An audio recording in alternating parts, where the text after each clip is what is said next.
Peri engineering, arts and science, pharmacy, nursing மற்றும் physiotherapy கல்லூரிகள் சென்னை இந்தியாவில் சிறந்த உள்கட்டமைப்பு கொண்ட கல்லூரிகளில் ஒன்று.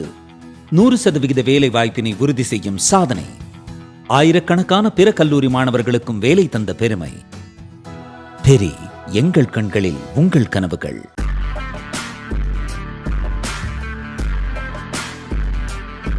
வணக்கம் ஜெயன். ட்ரம்ப் அமெரிக்காவுடைய இவங்களுடைய ஸ்ட்ராட்டஜி படி அவங்களுடைய மொத்த ஜியோ பொலிட்டிக்கல் ப்ரெஷர் மற்றும் டாமினேஷன் அப்படின்றது இண்டோ பசிபிக் ரீஜன், அதாவது இந்து மகா சமுத்திரத்தில் இந்தியன் ஓஷன் ரீஜனில் இருக்கும்னு சொல்லி நம்ம சொல்லியிருந்தோம். அதில் ஒரு பெரிய டீவியேஷன் என்ன அப்படின்னு பார்த்தீங்கன்னா, ஹமாஸ் பயங்கரவாத அமைப்பு நடத்திய தாக்குதல் அக்டோபர் 7, 2023. அதன் பிறகு கிட்டத்தட்ட 3 வருடத்துக்கும் அதிகமாக 3 யுத்தங்களுக்கு மேலே சந்திச்சுட்டு இருக்கக்கூடிய வெஸ்ட் ஏஷியான்னு சொல்லக்கூடிய வளைகுடா நாடுகள். இப்போ அமெரிக்கா அங்கே பிஸியாக மாட்டிக்கிட்டு இருக்காங்க. சைனாக்கு இங்கே ஒரு பெரிய ரிலீஃப் இருக்குது. ஆனால் இது ரொம்ப நாள் போகாது. இந்த போரை சீக்கிரம் வைண்ட் அப் பண்ணுவாங்க. மொத்த ப்ரெஷரையும் இந்து மகா சமுத்திரத்தில் தான் அமெரிக்கா கொண்டு வருவாங்க அப்படின்றத அவங்களுடைய ஸ்ட்ராட்டஜி. நம்மளுடைய கணிப்புமே தான் சொல்லியிருந்தோம். அதற்கான ஒரு மேசிவான ஒரு மூவ் தான் இப்போ சைலண்ட்டாக நடத்தி முடிஞ்சிருக்கு. அது என்ன அப்படின்றத டீட்டெயிலாக பார்ப்போம். இதில் நமக்கு ஒரு நேரடியான ஒரு பாசிட்டிவ் நெகட்டிவ் 2 வகையும் சொல்லலாம் ஒரு தாக்கம் இருக்குது. வீடியோ ஃபுல்லாக பாருங்கள். மொத்த உலகமும் இப்போ உத்து நோக்கிட்டு இருக்கிறது ஸ்ட்ரெயிட் ஆஃப் ஹார்மோஸ். இப்போ இந்த ஸ்ட்ரெயிட் ஆஃப் ஹார்மோஸ் ஒரு பக்கம் எல்லாரும் நம்ம பார்த்துட்டு இருக்கும்போது அமெரிக்காவும் இந்தோனேஷியாவும் இவங்களும் பார்த்தீங்கன்னா பிலிப்பைன்ஸும் சேர்ந்து இந்தோனேஷியாவும் சேர்ந்து சத்தமே இல்லாமல் ஒரு மிகப்பெரிய சம்பவத்தை செஞ்சுருக்காங்க. Strait of Malacca. Strait of Malacca அப்படின்னு சொன்னோடனே உங்களுக்கு முதல்ல வரக்கூடிய நாடு அப்படின்னு பார்த்தீங்கன்னா சைனா தான். ஏன்னா சைனாவுக்கு உள்ளே போகக்கூடிய வெளியில் வரக்கூடிய 65% சரக்கு போக்குவரத்துன்றது இந்த மலாக்கா ஸ்ட்ரெயிட்னு சொல்லக்கூடிய இந்த குறுகிய பாதையில் தான் வந்துட்டு போயிட்டு இருக்கு. இதில் வெறும் ஆயில் மட்டும் கிடையாது. ஸ்ட்ரெயிட் ஆஃப் ஹார்மோஸை கடந்து வரக்கூடிய எண்ணெய் கப்பல்கள், கேஸு, சரக்கு போக்குவரத்து, சைனாக்கு தேவைப்படக்கூடிய உணவு, சைனாவிலேருந்து வெளியில் போகக்கூடிய லட்சக்கணக்கான டன் பொருட்கள், இது எல்லாமே அந்த சிறு கால்வாய் வழியாக தான் போயிட்டு வந்துக்கிட்டு இருக்கு. அதுதான் வந்து ஸ்ட்ரெயிட் ஆஃப் மலாக்கா. இப்போது அமெரிக்கா என்ன பண்ணியிருக்காங்க அப்படின்னு பார்த்தீங்கன்னா, இந்தோனேஷியா கூட ஒரு ஒப்பந்தம் வந்து போட்டிருக்காங்க. இந்தோனேஷியா ஒரு பெரிய நாடு. நமக்கு வந்து மக்கள் தொகை வயசாகவும் பார்த்தீங்கன்னா ஒரு பெரிய நாடு. இந்த இடத்துல பார்த்தீங்க அப்படின்னா ஒரு தாய்வானோடைய கண்டின்ஜென்சி ரீரூட் பண்ணணும்னா 6 நாட்களில் இங்கே வந்து பண்ண முடியும். இந்த ரூட்டை வந்து டைவர்ட் பண்ணி விட்டாங்க அப்படின்னா $11 மில்லியன் ஃபியூயல் காஸ்ட் ஒரு டைவர்ஷனுக்கும், ஒரு கப்பலுக்கும் $11 மில்லியன் வந்து சைனாக்கு வந்து தாக்கம் ஏற்படும். பிப்ரவரி 19 பிரபோவோ மற்றும் ட்ரம்ப் அவர்கள் சந்திக்கிறாங்க. இந்தோனேஷியா அதிபரும் ட்ரம்ப் அவர்களும் சந்திக்கிறாங்க. அதன் பிறகு இந்தோனேஷியாவுடைய அதிபர் பிரபோவோ வந்து இப்போ ரீசெண்டாக ஒரு விஷயத்தை அப்ரூவ் பண்ணியிருக்காரு. என்ன அப்ரூவ் பண்ணாருன்றதை கேட்டிங்கன்னா நீங்கள் அறிந்துருவீங்க. இந்தோனேஷியாவுடைய ஏர்ஸ்பேஸ், அவங்களோட வான்வெளியை எந்த விதமான தங்கு தடையுமின்றி எப்போ வேணாலும் அமெரிக்கா பயன்படுத்திக்க முடியும். அமெரிக்கா இராணுவம் பயன்படுத்திக்க முடியும் அப்படின்றது தான் இந்த மிக முக்கியமான ஒப்பந்தம். இது வந்து பேச்சுவார்த்தை நடந்தது பிப்ரவரி 19. ஆனால் இதை வந்து கிளாசிஃபை பண்ணி அவங்க அதிகாரப்பூர்வமாக அறிவிச்சிருக்கிறது ஏப்ரல் 13. இந்த கிளாசிஃபைட் டாக்குமெண்ட் பார்த்தீங்க அப்படின்னா ஆப்ரேஷனலைசிங் US ஓவர் ஃப்ளைட் அப்படின்ற தலைப்பு கொடுத்துருக்காங்க. அமெரிக்காவுடைய பாதுகாப்புத்துறை அமைச்சகத்துக்கும் இந்தோனேஷியாவுடைய பாதுகாப்புத்துறை அமைச்சகத்துக்கும் இந்த ஒப்பந்தம் அப்படின்றது கையெழுத்தாயிருக்கு. இதில் இந்தோனேஷியாவுடைய டிஃபென்ஸ் மினிஸ்டர் அமெரிக்காவுடைய பாதுகாப்புத்துறை அமைச்சரான பீட்டர் ஹெக்ஸெட்டை பென்டகனில் சந்தித்து பேசினதை நம்ம பார்த்தோம். அதன் பிறகு ஹெக்ஸெட் வந்து இதை அனௌன்ஸ் பண்ணுறாரு. என்னன்னு சொல்லியிருக்காருன்னா, elevating the relationship to a major defence cooperation partnership. வார்த்தைகளை நல்லா கவனிங்க. மேஜர் டிஃபென்ஸ் கோஆப்ரேஷன் அப்படின்றது பாதுகாப்பு கூட்டமைப்பு. டிஃபென்ஸ் அக்ரிமெண்ட்டுக்கு ஒரு ஸ்டெப் முன்னாடி அப்படின்னு நம்ம பார்த்தோம் அப்படின்னா கோஆப்ரேஷன். அதை தான் வந்து இப்போ அறிவிச்சிருக்காங்க. இந்த ப்ரொபோசல் என்ன மீன் பண்ணுது அப்படின்னு பார்த்தீங்கன்னா, அமெரிக்காவுடைய இராணுவ விமானங்கள் எந்த நேரத்துலையும் எந்த ஒரு டைம்லேயுமே இரவு பகலில் ஜஸ்ட் அவங்களுக்கு ஒரு இன்ஃபர்மேஷன் மட்டும் கொடுத்துட்டு, இந்தோனேஷியாவுடைய ஏர் ஸ்பேஸுக்கு ஒரு ஏர் டிராஃபிக் கண்ட்ரோலுக்கு இன்ஃபர்மேஷன் மட்டும் கொடுத்துட்டு அவங்க அதுக்கு உள்ளே போகலாம் அப்படின்ட்டு. இதுக்கு வந்து கேஸ் பை கேஸ் அப்ரூவல் தேவை கிடையாது. நல்லா கவனிங்க. ஒரு அமெரிக்க விமானம் F-35 ஒரு UK உடைய ஒரு விமானம் F-35 ஒரு பாதுகாப்பு குறைபாடு ஏற்படுது, இந்தியா அதை ஐடென்டிஃபை பண்ணுறாங்க, உடனே எமர்ஜென்சியாக எங்களுக்கு லேண்ட் பண்ண பர்மிஷன் கொடுங்க அப்படின்னு சொல்லி இந்தியாவில் லேண்ட் பண்ணி அந்த விமானத்தை காப்பாற்றினாங்க. இந்த இடத்துல கேஸ் டு கேஸ் பேசிஸ் எங்களுக்கு இந்த காரணங்களுக்காக உங்களுடைய விமான பகுதிக்குள்ளே வரத்துக்கு, வான் பகுதிக்குள்ளே வரத்துக்கு எங்களுக்கு அனுமதி கொடுங்க அப்படின்ட்டு. இப்போ இந்தியாவுடைய விமானங்கள் பாகிஸ்தான் மேலே பறக்கிறதில்ல, வைசி வருஷா பாகிஸ்தானுடைய விமானங்கள் இந்தியாவில் அலோடு கிடையாது. ஒருவேளை நாளைக்கு ஒரு பாகிஸ்தான் விமானம், ஒரு சிவிலியன் விமானம் ஒரு பிரச்சனையில் சிக்கிருச்சு, எமர்ஜென்சி லேண்டிங் வேணும்னு கேட்டாங்கன்னா இந்தியா கொடுப்பாங்க. ஆனால் இது வந்து கேஸ் டு கேஸ் பர்மிஷன். ஆனால் இப்போ இந்த ஒப்பந்தத்தில் பர்மிஷன் கிடையாது, வெறும் நோட்டிஃபிகேஷன் மட்டும்தான். அமெரிக்கா நினச்சா எப்போ வேணால் போகலாம், நான் வந்துட்டேன்னு சொல்லிட்டு இவங்ககிட்ட இன்ஃபார்ம் மட்டும் பண்ணால் போதும். இதில் வந்து கண்டின்ஜென்சி ஆப்ரேஷன், அவங்க வார்த்தைகளை நல்லா கவனிங்க, கண்டின்ஜென்சி ஆப்ரேஷன், கிரைசிஸ் ரெஸ்பான்ஸு, அப்புறம் mutually agreed exercise related activities, இதை வந்து கொஞ்சம் நியாயப்படுத்துறதுக்கு அவங்க வந்து ஒரு பட்டும் படாமல் இதை வந்து சொல்கிறாங்க. என்னென்ன விமானங்கள் நல்லா கவனிங்க. KC-46A டேங்கர்ஸ் எதுக்கு பயன்படுத்துது? நடுவானில் விமானத்தோட ரேஞ்ச் எக்ஸ்டெண்ட் பண்ணுறதுக்காக எரிபொருள் நிரப்பக்கூடிய இன்னொரு விமானம் தான் KC-46. அடுத்தது P-8A பொசைடான் மேரிடைம் ஏர்கிராஃப்ட், கிட்டத்தட்ட 3000 கிலோமீட்டர் வரைக்கும் கடலில் கண்காணித்து ரோந்து செய்யக்கூடிய ஒரு ஆளில்லா விமானம். அதுக்கப்புறம் RC-135 ஜாயிண்ட் இன்டெலிஜென்ஸ் ஏர்கிராஃப்ட். இது எல்லாத்த விட ஹைலைட் என்ன அப்படின்னு பார்த்தீங்கன்னா B-1B லான்செட் பாம்பர்ஸ் எதுக்கு கொண்டு போவாங்க? சமீபத்தில் இப்போ ஈரானில் பார்த்தோம், அவங்களுடைய நியூக்ளியர் ஃபெசிலிட்டியை தாக்குறதுக்கு, அணு ஆயுதங்களை எடுத்துகிட்டு போகிறதுக்கு.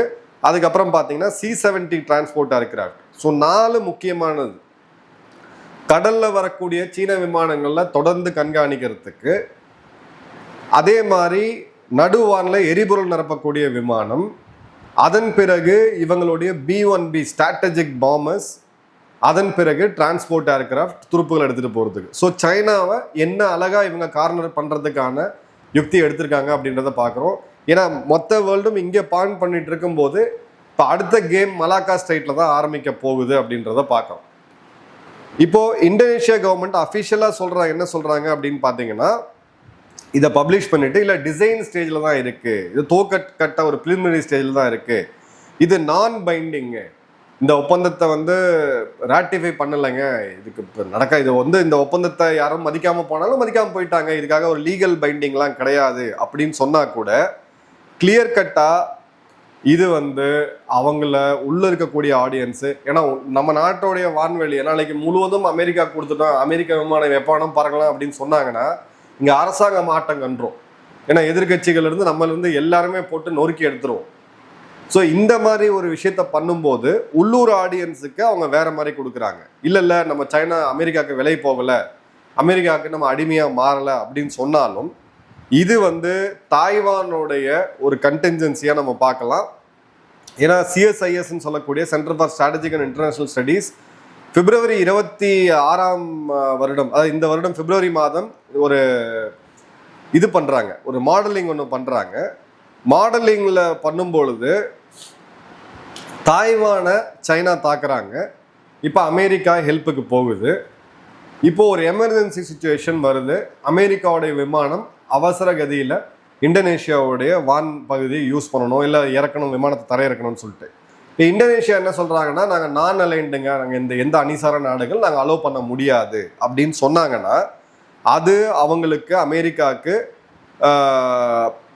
இந்த ஸ்ட்ரைக் யூஎஸோட கரியர் ஸ்ட்ரைக் குரூப் CSGக்கு திமோர் வழியாக அரஃபுரா கடல் வழியாக தான் இவங்க வந்து பசிபிக்கை அப்ரோச் பண்ண முடியுமே ஒழிய தென்சீன கடல் பகுதி வழியாக பண்ண முடியாது. இது அமெரிக்காவுக்கு $6 பில்லியன் அதிகமாக செலவாகும் உங்களுக்கு. ஏன்னு பார்த்தீங்க அப்படின்னா $11 மில்லியன் 6 நாள் $11 மில்லியன் ஒரு கப்பலுக்கு அடிஷ்னலாக செலவாகும். இப்போது 6 நாள் இவங்களுடைய கப்பல்கள் டிலே ஆச்சு ஒருவேளை அப்படின்னா தாய்வான் கதையை அதுக்குள்ளே சீனா முடிச்சிருவாங்க. ஸோ இந்த இடத்துல தான் இந்த இண்டோ பசிபிக்கோட இந்த அக்ரிமெண்ட் அப்படின்றது ரொம்ப ரொம்ப முக்கியம். ஆகுது உங்களுக்கு அந்த சீன் நல்லா புரிஞ்சிருக்கும்னு நினைக்கிறேன். தாய்வான் மேலே தாக்குதல் நடத்துது சைனா நடத்துகிறாங்க, அமெரிக்கா உடனடியாக அங்கே போய் ஆகணும். இப்போ இந்தோனேஷியாவுடைய வான் பகுதியை அவங்க வந்து பயன்படுத்தாமல் விட்டாங்க அப்படின்னா 6 நாள் கழிச்சு தான் அவங்க போக முடியும், திமோர் வழியாக தான் அவங்க போக முடியும்.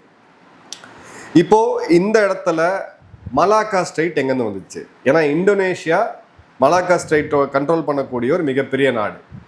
ஏன்னா இப்போ ஈரான் ஒட்டி இருக்கக்கூடிய அந்த மலாக்கா ஸ்ட்ரெயிட் ஒமான ஒட்டியும் தான் இருக்குது. 2 நாடுகளுக்குமே அதில் வந்து டெரிட்டோரியல் இன்டெகிரிட்டி இருந்தாலும் அது சர்வதேச கடல் பகுதி. இப்போ இதே மாதிரி நாளைக்கு மலாக்கால இந்தோனேஷியா பிளாக் பண்ணாங்க, இல்லை இந்தோனேஷியா பெயரை வச்சு அமெரிக்கா பிளாக் பண்ணாங்க அப்படின்னா சைனாவுடைய 80% எனர்ஜி ஆட்டங்கன்றோம். சைனாவிலேருந்து பொருட்களும் வெளியில் வர முடியாது.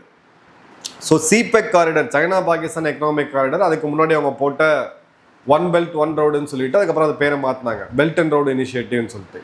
ஏன் சைனா கோடிக்கணக்கான $1 பில்லியன் கொண்டு போய் அந்த பழைய சில்க் ரூட்டில் ஒரு ஒரு ரோடு போட்டு இவ்வளோ கோடிக்கணக்கில் செலவு பண்ணாங்கன்றதுக்கான காரணம் இங்கே இருக்கக்கூடிய மலாக்கா ஸ்ட்ரெயிட் டயலாமா தான். ஏன்னா இத்தனை பகுதிகளை தாண்டி வரும்பொழுது அமெரிக்கா இப்போ ஏற்கனவே ஒரு சாம்பிள் அவங்களுக்கு காமிச்சிட்டாங்க. ஸோ இதுக்கு ஆல்டர்னேட்டாக தான் அவங்க பண்ணாங்க. பட் அந்த ப்ராஜெக்ட் ஃபெயில் ஆகுது அப்படின்றதையும் நம்ம பார்க்குறோம். சைனா வந்து இந்தோனேஷியாவுடைய லார்ஜஸ்ட் ட்ரேடிங் பார்ட்னர். அதே மாதிரி பிஆர்ஐ ப்ராஜெக்ட் மூலியமாக கடனில் 100கணக்கான ப்ராஜெக்ட்ஸாக அவங்க இந்தோனேஷியாவில் பண்ணியிருக்காங்க.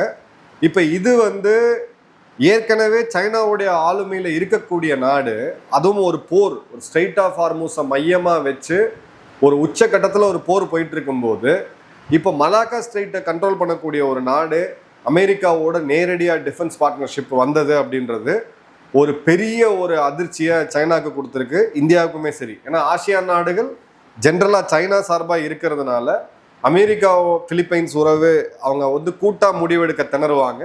பட் இந்த 2 பிளாக்லேயும் போய் மாட்டிக்க கூடாது அப்படின்றதுல இந்தியா மாதிரி இருக்கணும் அப்படின்றதுல அவங்க ரொம்ப உஷாராக இருப்பாங்க. இப்போ அந்த எரா முடிஞ்சு போச்சு. இப்போ இருக்கக்கூடிய காலகட்டங்களில் கிளியர் கட்டாக இது வந்திருக்கு. இந்த அறிவிப்பு வரக்கூடிய அதே நேரத்தில் ட்ரம்ப் வந்து ஃபாக்ஸ் பிஸ்னஸ் ஊடகத்துக்கு ஒரு பேட்டி கொடுக்குறாரு. அதில் வந்து I wrote him a letter asking him not to do that and he wrote to me a letter saying that essentially he is not doing that. Xi ஜின்பிங்குக்கு ஒரு கடிதம் எழுதுறாரு, ஈரானுக்கு ஆயுதம் கொடுக்காத, உடனடியாக நிறுத்து அப்படின்னு சொல்லிட்டு. ஷி ஜின்பிங் பதிலுக்கு கடிதம் எழுதுறாரு, இல்லை நான் கொடுக்கலாம், நிறுத்திட்டேன் அப்படின்ட்டு. அதன் பிறகு China is very happy that I am permanently opening the Strait of Hormuz. I am doing it for them also and the world. The situation will never happen again. They have agreed not to send weapons to Iran. President Xi will give a big fat hug when I go there in few weeks. So game இப்போ முடிவுக்கு வருது. இந்த face of the game அப்படின்றது முடிவுக்கு வருது. இதில் யார் வெற்றி பெற்றா யார் தோல்வி வைப்பான்றது ஒரு டீட்டெயில் அனாலிசிஸில் பார்ப்போம். இந்த போர் சைனாவை மையப்படுத்தி தான் அப்படின்னு ஒரு டீட்டெயில் வீடியோ போட்டிருந்தோம். ட்ரம்ப் இப்போ எக்ஸாக்டாக தான் சொல்லியிருக்காப்புல. ஷி ஜின்பிங்கோட பேசினேன், ஸ்ட்ரைட் ஆஃப் ஹார்மூஸை பர்மனெண்ட்டாக நான் ஓப்பன் பண்ண போகிறேன். சைனாவுக்கு நாங்கள் பண்ண ஒரு பெரிய உதவி, உலகத்துக்கு நாங்கள் பண்ண பெரிய உதவி, பதிலுக்கு ஈரானுக்கு நாங்கள் ஆயுதங்கள் கொடுக்கறத நிறுத்திடுவோம்னு சொல்லி சைனா சொல்லியிருக்காங்க. நான் இன்னும் 2-3 வாரத்தில் சைனா போவேன், சில வாரங்களுக்குள்ள. அப்போ ஷி ஜின்பிங்கை கட்டித்தழுவக்கூடிய ஒரு சூழ்நிலை அப்படின்றது உருவாயிடுச்சுன்னு சொல்லிட்டு சைனாவை ஒரு டேர்ம்ஸுக்கு கொண்டு வந்திருக்காங்க அப்படின்றது கிளியர் கட்டாகவே தெரியுது. இப்போ இந்த இடத்துல இந்த ஒரு கடிதம் அப்படின்றது எப்போ வருதுன்னா, அமெரிக்காவுடைய இன்டெலிஜென்ஸ் அசஸ்மெண்ட் படி இந்த போர் நிறுத்தத்துக்கு பிறகு சைனாவுடைய லேட்டஸ்ட் ஏர் டிஃபென்ஸ் சிஸ்டத்தை அவங்க ஈரானுக்கு தரத்துக்கு ரெடி ஆகிட்டு இருந்தாங்க. ப்ளஸ் மேன்பேட்ஸ், இதுதான் அமெரிக்காவுக்கு பெரிய சிக்கல். ஏன்னா உக்ரைன்லேயுமே அவங்க படாதபடப்பட்டாங்க. ஷோல்டர்லேருந்து ஃபயர் பண்ணக்கூடிய அந்த லான்ச்சஸை வச்சுருந்தாங்க அப்படின்னா அமெரிக்கா விமானங்கள் தாழ்வா பறந்து போகவே முடியாது ஈரானுக்குள்ள. இந்த 2 சப்ளையும் கட் பண்ணுறதுக்கு அவங்க ஸ்ட்ரெயிட் ஆஃப் ஹார்மூஸை பயன்படுத்தினாங்க. கிளியர் கட்டாக இப்போ இந்த இடத்துல சைனா இணங்கி வந்திருக்காங்கன்றதை பார்க்குறோம். இப்போ சைனா தரப்புலேருந்து என்ன சொல்கிறாங்க அப்படின்னு பார்த்தீங்கன்னா, அஃபிஷியலாக டினை பண்ணுறாங்க, நாங்கள் எந்த ஒரு நாட்டுக்கும் ஒரு கான்ஃப்ளிக்டில் ஒரு போரில் இருக்கக்கூடிய நாட்டுக்கு நாங்கள் வந்து ஆயுதங்கள் கொடுத்தது கிடையாது. இந்த செய்தி வந்து தவறானது. நாங்கள் வந்து ஒரு ரெஸ்பான்சிபிளான பெரிய நாடு, இன்டர்நேஷ்னல் ஆப்ளிகேஷன்ஸை நாங்கள் வந்து மதிக்கிறோம். இந்த மாதிரி பேஸ்லெஸ் அலிகேஷன்ஸை பண்ண வேணாம், இந்த மாதிரி சென்சேஷனலைஸ் பண்ண வேணாம், டீஎஸ்கலேஷன் பண்ணுறதுக்கு டைப் பண்ணுங்க அப்படின்ட்டு. சைனாவுடைய பொசிஷன் வந்து நாங்கள் மீடியேட்டர், நாங்கள் பெல்லிகரன் கிடையாது, நாங்கள் வந்து சார்பெடுத்து ஈரானுக்கு சப்போர்ட் பண்ணல அப்படின்ட்டு. சைனா என்ன சொல்லுதுன்னா, ஒரு நாடு போரில் இருக்கும்போது 2 நாடுகள் போரில் இருக்குது, நாங்கள் எந்த ஒரு நாட்டை சார்பெடுத்து நாங்கள் இது வரைக்கும் ஆயுதங்கள் கொடுத்தது கிடையாதுன்ட்டு. ஆப்ரேஷன் சிந்தூரில் பின்னாடி உட்காந்து திரைக்கதை, வசனம், டைரக்ஷன் எழுதி இவங்களோட ஏர் டிஃபென்ஸ் சிஸ்டத்துலேருந்து பாகிஸ்தானுக்கு என்னென்னலாம் கொடுக்கணுமோ எல்லாத்தையும் கொடுத்து உதவுற கண்ட்ரி வந்து சைனா. உக்ரைன் ரஷ்யா போரில் ரஷ்யாவுக்கு மாஸ் லெவலில் ஆர்ட்லரி ஷெல்ஸில் ஆரம்பித்து ட்ரோன் தயாரிக்கிறதுக்கான காம்பனன்ட்ஸ்லேருந்து மிசைல் தயாரிக்கிறதுக்கான ப்ரீகர்சர் வரைக்கும் கொடுத்து உதவுனது சைனா தான். இப்போ ஈரான்லேயுமே அந்த சோடியம் பெர்குலரேட் மற்றும் அந்த மூலப்பொருட்களுடைய சப்ளை எந்த அளவுக்கு இவங்க கொடுத்தாங்க அப்படின்றத பார்க்குறோம். ஸோ இப்போ இவங்க அதை மறுத்தாலும் இதில் இருக்கக்கூடியது உண்மை அப்படின்னு தான் தெரியுது.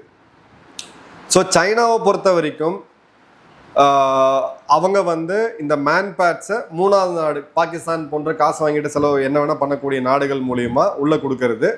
அதே மாதிரி மிசைல் டெக்னாலஜியை வந்து டியூயல் யூஸ் டெக்னாலஜி, சிவிலுக்கும் இப்போ இஸ்ரோ அனுப்புகிற ராக்கெட்டில் இருக்கக்கூடிய காம்பனண்ட்டுக்கும் மிசைல் அனுப்பக்கூடிய காம்பனண்ட்டுக்குமே நிறைய சிமிலாரிட்டி இருக்கும், டியூயல் யூஸ்ன்னு சொல்லுவாங்க. அதன் மூலிமா இதை வந்து பைபாஸ் பண்ணுறது அப்படின்ற போது கிளியர் கட்டாக சைனாவை இப்போ அமெரிக்கா கடுமையாக நெருக்கி இருக்கிறாங்க. சைனா இப்போ ஆயுதங்கள் கொடுப்பாங்களா இல்லையா அப்படின்றத தாண்டி ஈரானுக்கு சைனா கிட்ட இருக்கக்கூடிய ஆதரவு கம்மியாகுது அப்படின்றத பார்க்குறேன். ஏன்னா சைனாவை விட தங்கள் நலன் தான் ஃபர்ஸ்ட்னு போகக்கூடிய நாடு எதுவுமே இருக்க முடியாது. ஸோ ஜியோ பாலிட்டிக்ஸ் அப்படியே வெஸ்ட் ஏஷியாவிலேருந்து இந்தியாவுக்கு இந்த பக்கம் இருக்கக்கூடிய இந்து மகா சமுத்திரத்தில் ஷிஃப்ட் ஆகிறதுக்கான ஒரு மேஜர் சேஞ்சாக அதை பார்க்குறேன். உங்கள் கமெண்ட்ஸ் கமெண்ட் பாக்ஸில் போடுங்க. நன்றி, வணக்கம், ஜெயன்.